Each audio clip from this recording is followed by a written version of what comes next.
UFC Qatar, Arman Tsarukyan versus Dan Hooker is taking place this weekend, and I think this is a very good fight card.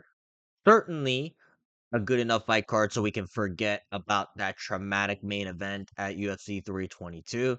All right, regardless though, I'm going to be covering every single fight on this card, starting with the early prelims, ending with the main event. So without wasting any more time, let's jump right into the video. Okay, so you would think a $7 billion company would upload PNGs of their fighters, but for some reason, the UFC really struggles to do so. That being said, though, I think I'm gonna go with Denzel Freeman on this one. This is a crafty underdog pick, and the reason I say this is because I think Denzel Freeman is a lot more tested.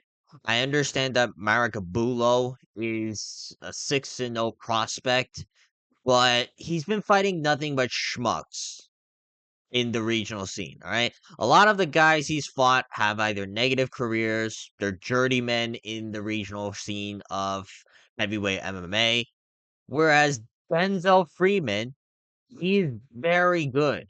He submitted Steven Asplund, and I think Steven Asplund is a decent heavyweight in the UFC. So I think Denzel Freeman is going to come in here for his debut, get the upset win over Marek Bujlo.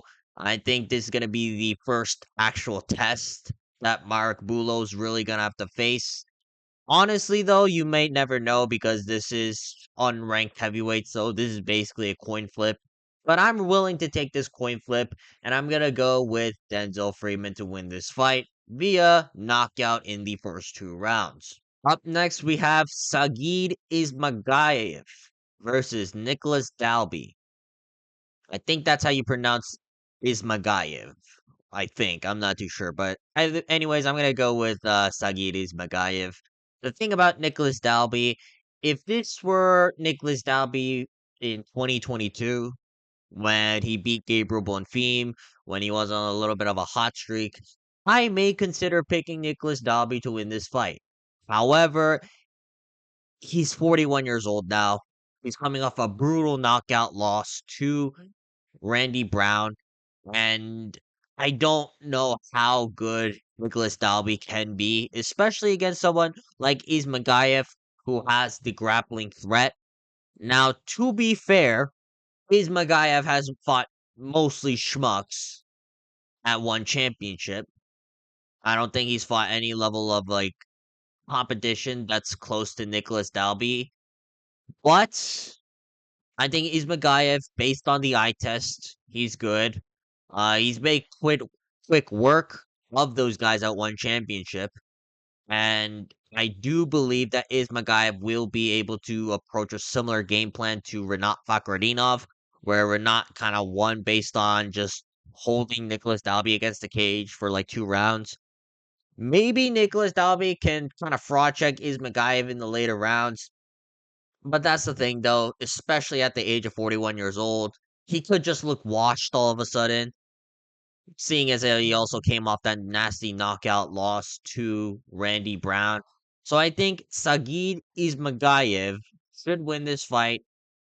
I'm going to say by decision 29-28, where he's going to check the grappling of Nicholas Dalby, and Dalby's going to have a hard time getting himself off the fence. Right? He might even take down Nicholas Dalby because I think Ismagayev's wrestling is a little bit better than Renat Fakhretdinov's. But either way, though, I'm going to pick Saygid Ismagayev to win this fight via decision. Okay, now up next we got Nurullo Aliev versus Shaquem Rock. I'm gonna go with Nurullo Aliev on this one. Like I watched Shaquem Rock in his octagon fights. I don't think he's all that. Right, the last guy he fought was like 15-9, and that guy was able to hold down Shaquem Rock in bottom position in moments of the fight. And even on the feet, I don't see anything special regarding Shaquem Rock. He gets pressured by straight punches a lot. He has good kicks to keep distance, but outside of that, I don't know what he does well. All right, I know he has the submission game. I think that's his bread and butter. but that's kind of reliant on people who don't know how to grapple. And I think Nurullo Aliev knows how to grapple. Now, say what you will about his fighting style. I have a lot to say about his fighting style. I think it's boring as hell. But he's good at what he does, which is smudging people against the canvas, taking them down at will, and just kind of outworking them in top guard. Right? Nurullo Aliev should be able to win this fight. It's going to be boring as hell. I would not be surprised if the UFC decides to cut Nurullo Aliev after this fight, even if he wins, because he is honestly one of the most boring fighters to watch. But I think he'll get the job done against Shaquem Rock, who is very controllable if he's not getting like the back, right? He's very controllable if you are the one holding top guard. His wrestling to get back up isn't all that. His striking, I don't see it being enough of a threat to get the respect of Nurullo Aliev. So I'm gonna go with Nurullo Aliev to win this fight 30-27 via decision. Okay, now up next we got Ismail Naudiev versus Ryan Loder. I'm gonna go with Ryan Loder on this one. I think Ryan Loder is kind of good. Right? I say kind of because I know he got fraud checked by Bekov, but I think Bekov is just a bad stylistic matchup for Ryan Loder. Right? Ismail Naudiev, on the other hand, is a much more approachable matchup, seeing as how he doesn't have a lick of takedown defense, and even on the feet. Naudiev doesn't have any sort of pop whatsoever. I mean, at this point in 2025, taking Bruno Silva to a decision is a bad look. And also the fact that he kind of got schooled in the grappling by Jun Park. And even on the feet, it was kind of close. Ryan Loder, I believe, will be able to shoot and get takedowns at will. Maybe, right? Maybe Ismail Naudiev can do something on the feet, but even on the feet, I don't have complete confidence in him to knock out Ryan Loder within the first 2 rounds. So I'm gonna go with Ryan Loder to win this fight. I'll say by submission. I do think he has a decent submission game on top of his elite level wrestling. I think Ryan Loder will be able to make work of Ismail Naudiev, take the back, crank a rear naked choke, and submit Ismail Naudiev. I'll say in either late round 1 or early round 2. All right, now up next we got Bekzat Almakhan versus Aleksandre Topuria. This is a very interesting fight. Aleksandre Topuria is Ilya Topuria's brother, who made his UFC debut a couple of months back against Colby Thickness.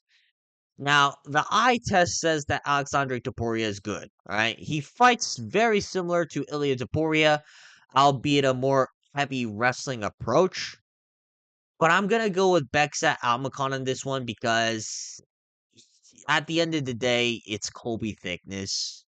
Right, Colby Thickness. I think he's like bottom of the barrel when it comes to bantamweight talent. And Alexander Topuria, yes, he was able to control the fight, but at the same time, though, I don't think he has the ability to really put guys out.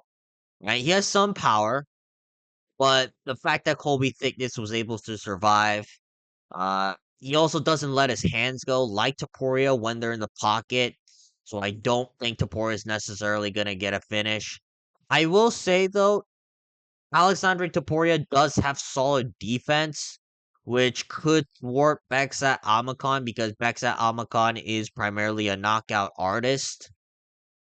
But I think Bekzat Almakhan's way better than Colby Thickness, right? He's a lot faster. He has a lot more danger in his shots. I know the grappling can be questionable, but just because you're getting taken down by Umar Nurmagomedov doesn't mean you have terrible grappling. If anything, I kind of rate Bekzat Almakhan for being able to survive Umar Nurmagomedov. Right, we know how good he is.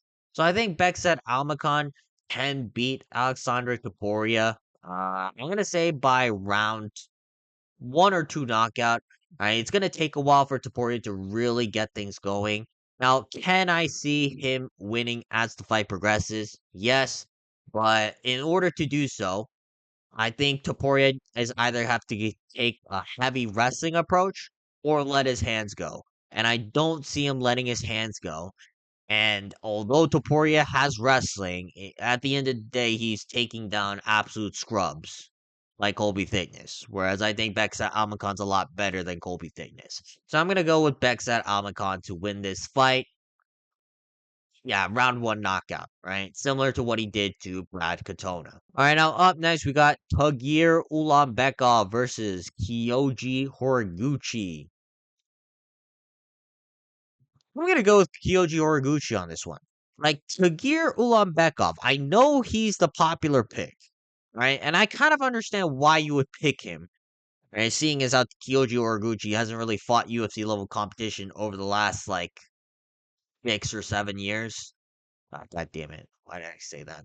But anyways, though, yeah, Tagir over the last couple of fights has not looked all that impressive to me.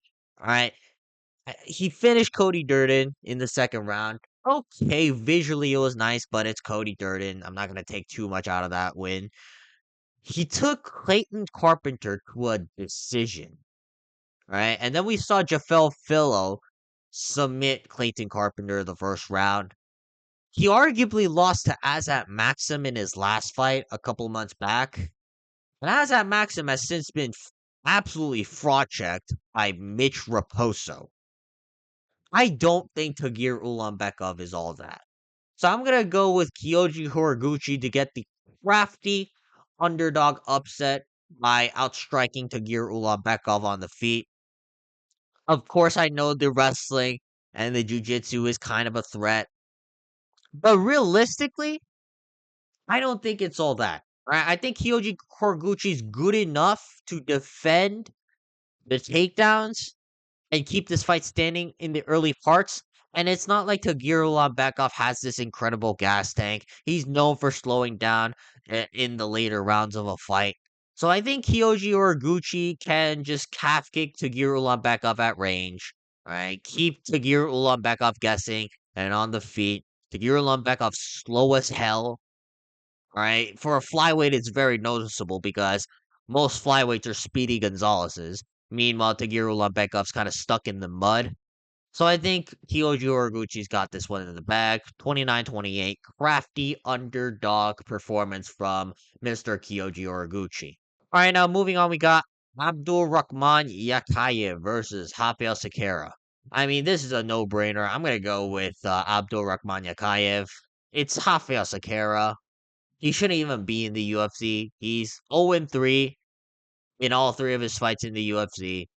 All three of his fights, he showed no signs of talent whatsoever.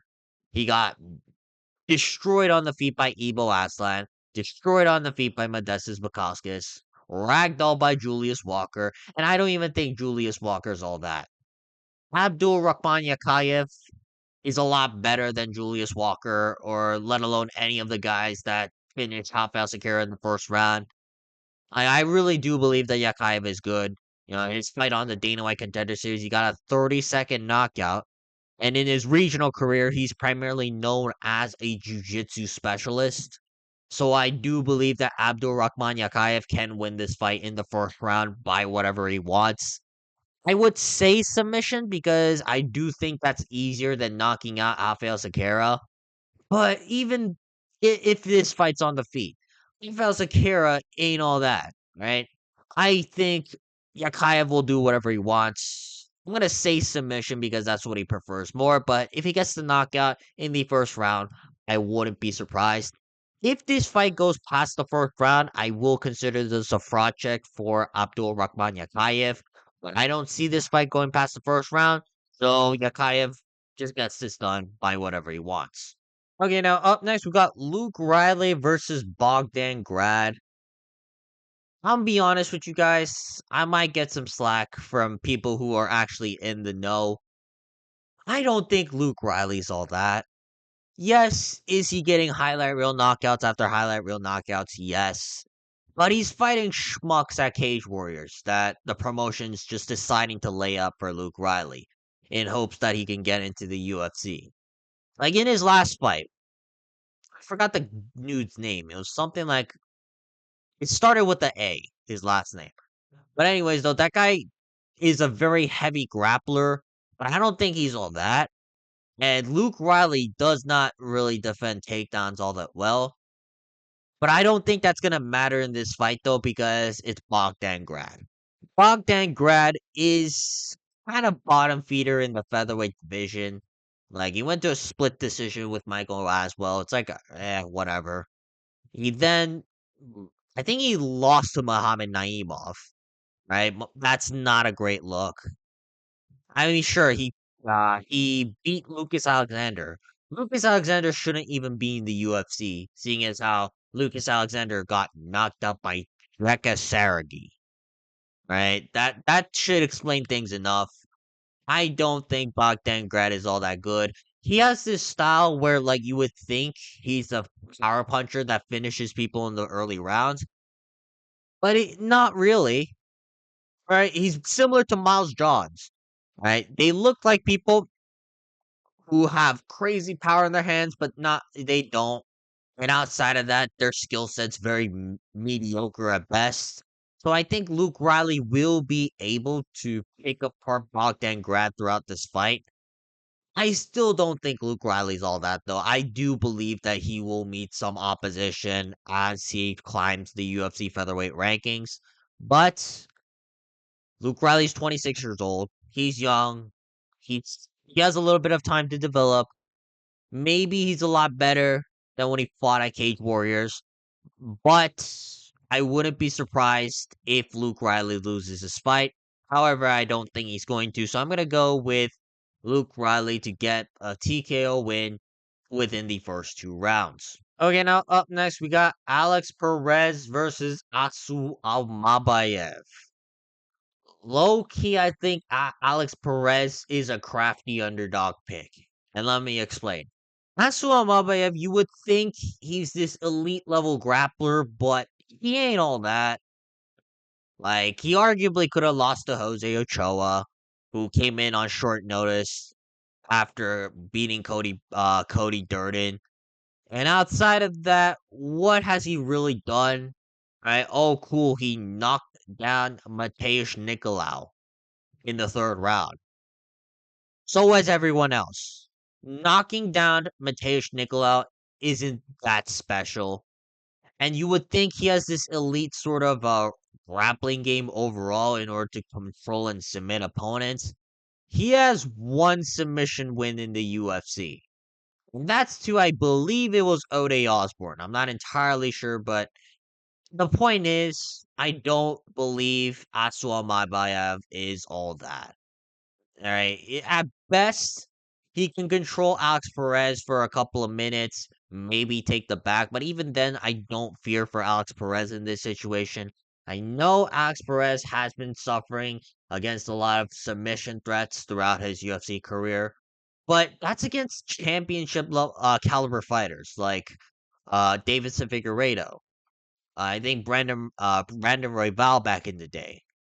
You can even include Muhammad Mokaev, even though he's not in the promotion, right? But I think Asu Almabaev is a lot lower level than any of the guys Alex Perez has really struggled against when it comes to the grappling.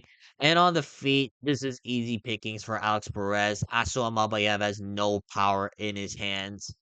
Like you can even finish Mateusz Nicolau. Like that's how you kind of know Asu Almabaev has pillow hands. I don't feel that Alex Perez is really gonna have to fear the takedown. He has good takedown defense. He defended 17 out of 20 takedowns from Muhammad Mokaev. And I think Asu Almabaev is a discounted version of Muhammad Mokaev currently. So I'm gonna go with Alex Perez to win this fight. I say like 30-27, right? He's gonna pick apart Asu Almabaev. Maybe he gets the TKO in the second and third round. I don't know, but I can comfortably say that Alex Perez will outstrike Asu Almabaev. All right, whether it be a decision or finish, I'm not too sure, but I know that Alex Perez will win this fight.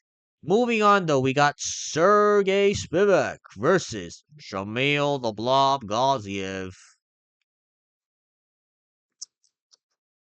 Yeah, the fact that Shamil the Blob Gaziev is about to be top 10, it's kind of mind-boggling to me. I mean, this is the guy who became the first UFC fighter in history to quit on the stool due to cardiac arrest. I somehow he's on the top 10 or on the verge of top 10 in the heavyweight division. Like that should tell you how shit this division is. Serghei Spivak, on the other hand, though, he has not been looking good over his last couple of fights. In hindsight, getting knocked out by Jailton Almeida isn't all that good. Right, Jailton Almeida, we kind of seen him basically revert back to like pumping people in order to try and win his fights. It's not a good look when Serghei Spivak's the only guy he's really been able to knock out. And even against Waldo Cortez Acosta, yes, you could say that Serghei Spivak should have won that fight, but can you make it more clear against Waldo Cortez Acosta? Like, I still don't think Waldo Cortez Acosta is all that, even though he knocked out Ante Dalia in the first round not that long ago. This is a very tough fight to pick.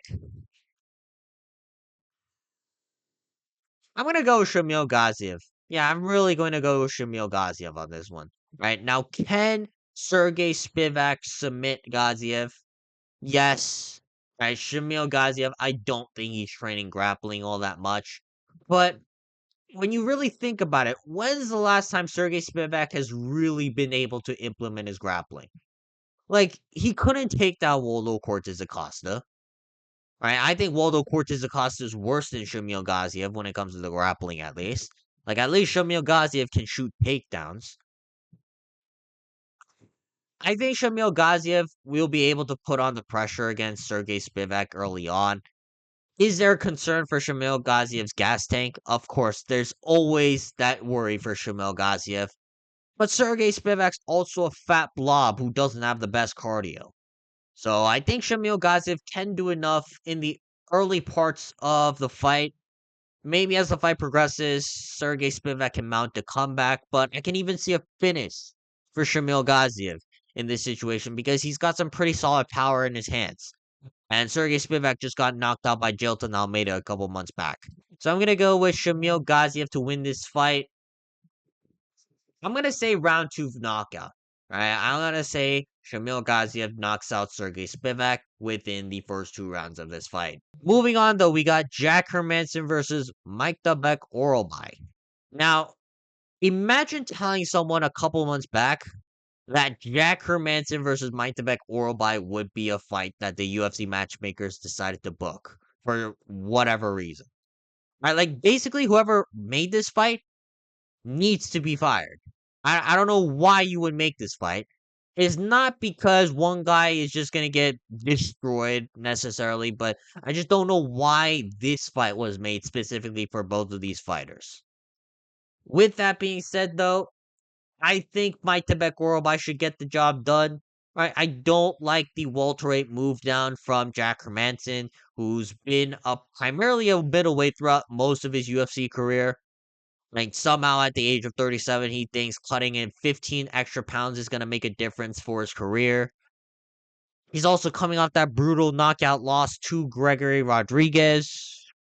Like, I know he got kind of size mogged by Gregory Rodriguez, but your answer isn't moving down 15 pounds where you can become even chinnier than before.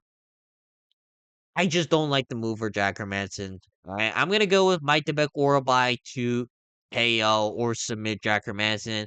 Like, this is kind of similar to when Volkanovski fought Islam Makhachev in the rematch, and then like 4 or 5 months later, he's moving back down to 145. All right, it just doesn't end well ever. So I think Mike Tebek Orabai should win. I don't see threat from Jack Hermansson that can put away Mike Tebek Orabai. The only way he's gonna win this fight is if he prevents Mike Tebek Orabai from uh getting his grappling off for 3 rounds straight. And I don't see that, especially at 170, where Jack Hermansson is going to be weight trained, and Mike Tebek Orabai is going to look stronger than ever because he's not cutting so much weight at 155. I'm gonna go with Mike Tebek Orabai to submit Jack Hermansson. Maybe it goes to a decision, but I'm feeling a submission based on the circumstances, especially due to the weight cut. All right, now moving on, we got Volkan Oezdemir versus Alonzo Manyfield. I'm gonna go with Volkan Oezdemir on this one. Alonzo Manyfield, I know he's on a 2-fight win streak right now, but who's it against? Julius Walker. I don't think Julius Walker is all that. He beat Omar Sy. Again, I think Omar Sy isn't all that. And he even looked dog shit in his win against Omar Sy. Alright, Volkan Ozdemir is proven to be much higher level than at least Omar Sy.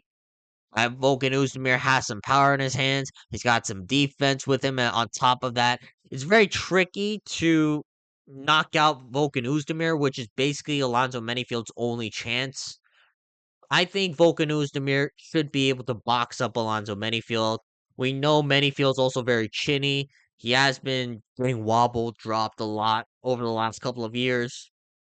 I think Volkan Ozdemir can knock out Alonzo Manyfield. It could also go to a decision because Volkan Ozdemir isn't like crazy when it comes to trying to find the knockout shot. But I do think he has enough power to put away Alonzo Manyfield at this stage of his career.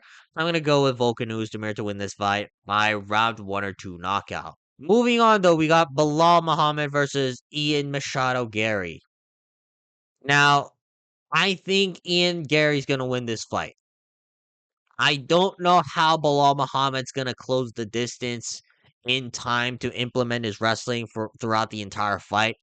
Especially because this is a 3-rounder, right? If this were 5 rounds, I would be more confident to go with Bilal Muhammad. But in a 3-rounder, I can see Ian Gary frustrating Bilal Muhammad, moving laterally a lot. I think Bilal Muhammad's gonna run into something whenever he level changes or tries to be on the pressure. Like Ian Gary's good.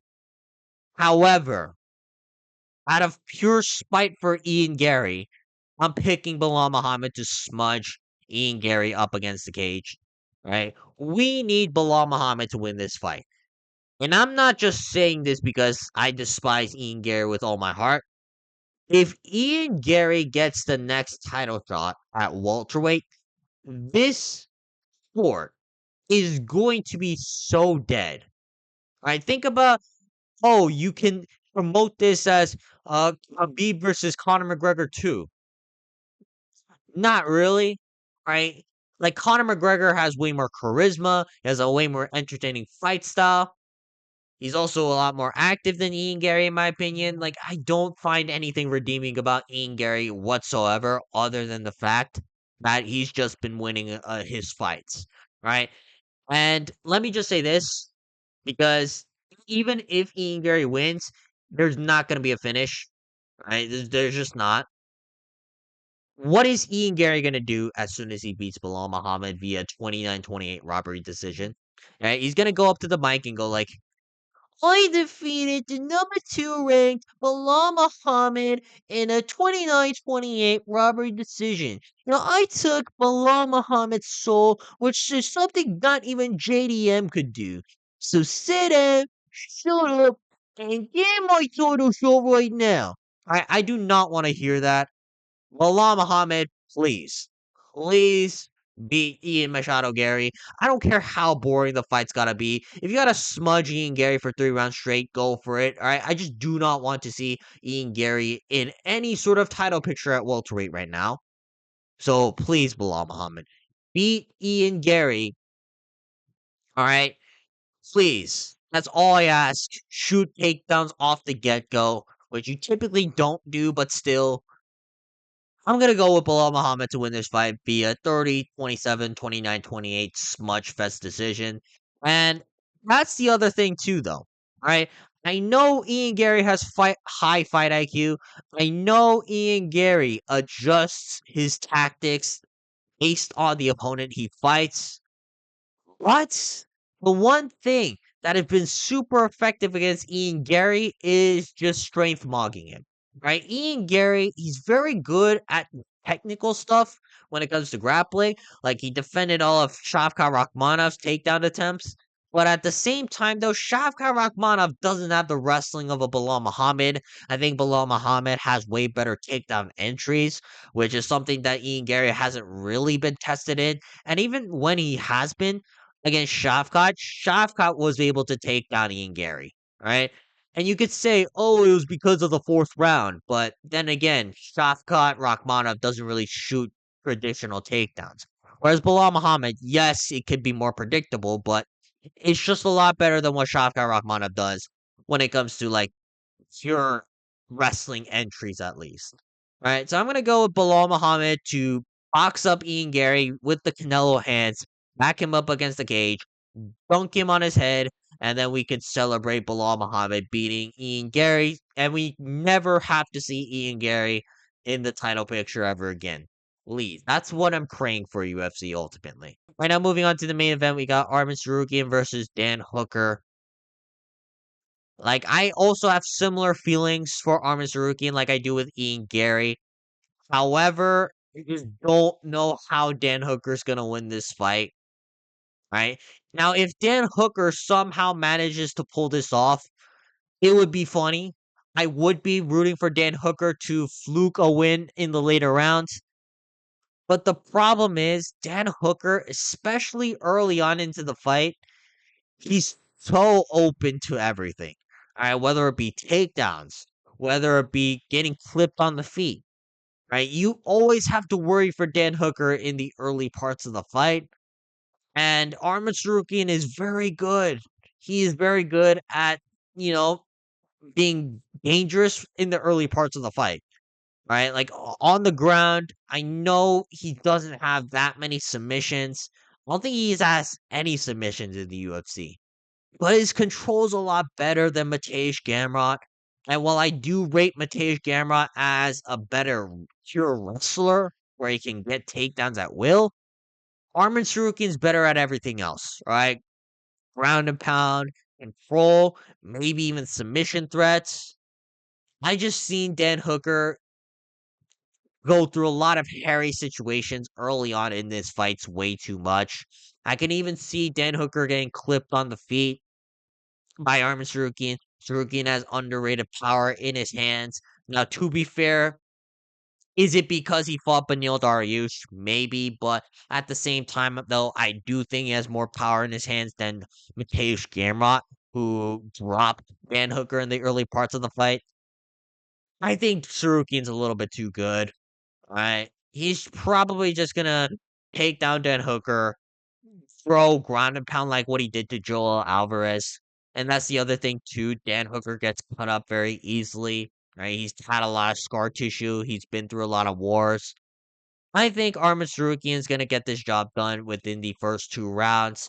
Uh, maybe he gets it down in the first. All right, but I do think that again, Dan Hooker can try to survive initially. However, eventually it's gonna be too much for him, right? Now, it would be funny if this fight goes past the third round because I think that's when Dan Hooker really has his opportunities. But I don't see a world where this fight goes past the third round. So I'm gonna be rooting for Dan Hooker, but I think Arman Tsarukyan's gonna get the job done either by ground and pound finish or submission within the first two rounds. Okay, that's gonna be it for this video. If you guys want to see more videos like this, please make sure to like and subscribe so we can monetize this channel. Otherwise, though, leave your predictions down in the comments down below. And other than that, I will see you guys next time. Peace.